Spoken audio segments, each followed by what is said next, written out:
ఆంధ్ర కర్ణాటక సరిహద్దుల్లోని వివాదాస్పద ఓబులాపురం గనుల్లో దొంగలు పట్టారు. గతంలో సిబిఐ సీజ్ చేసిన ఇనుపు ఖనిజాన్ని వైసీపీ ప్రభుత్వ అండతో దోచేశారు. ఏకంగా 1,00,000 టన్నుల ఖనిజాన్ని గుట్టు చప్పుడు కాకుండా ప్రైవేట్ స్టీల్ ప్లాంట్ కు విక్రయించి సొమ్ము చేసుకున్నారు. సిబిఐ సీజ్ చేసిన టిప్పర్లు, ప్రొక్లైన్ల వంటి వాహనాలను సైతం తుక్కుగా మార్చి అమ్మేసుకున్నారు. గతంలో దీనిపై టీడీపీ నాయకులు, స్థానికులు పలుమార్లు ఫిర్యాదు చేసినా కూడా పోలీసులు, రెవెన్యూ, గనుల శాఖ అధికారులు ఏమాత్రం స్పందించలేదు.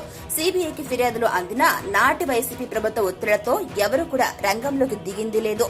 కేంద్ర దర్యాప్తు సంస్థ పెద్దలను సైతం ప్రభావితం చేశారన్న అభియోగాలు కూడా ఉన్నాయి.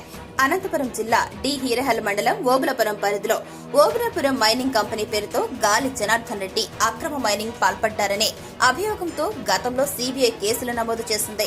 2011లో ఓబులాపురం పరిధిలోని 8 లక్షల టన్నుల ఇనుప ఖనిజాన్ని సీజ్ చేసింది. ఆ ప్రాంతంలో ఇతరుల ప్రవేశాన్ని నిషేధించింది.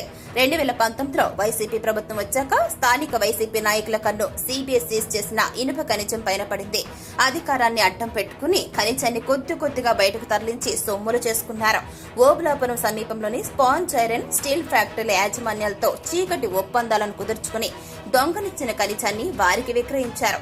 ప్రస్తుతం ఇనుప ఖనిజం ధర వచ్చేసి టన్ను 3,000 రూపాయలు పలుకుతుంది. ఇటీవల వరకు రాయదుర్గం ప్రజాప్రతినిధిగా ఉన్న కీలక నేత కనుసన్నల్లోని ఓబులాపురంలో ఇనుప ఖనిజం చోరీకి గురైనట్లు ఆరోపణలు ఉన్నాయి.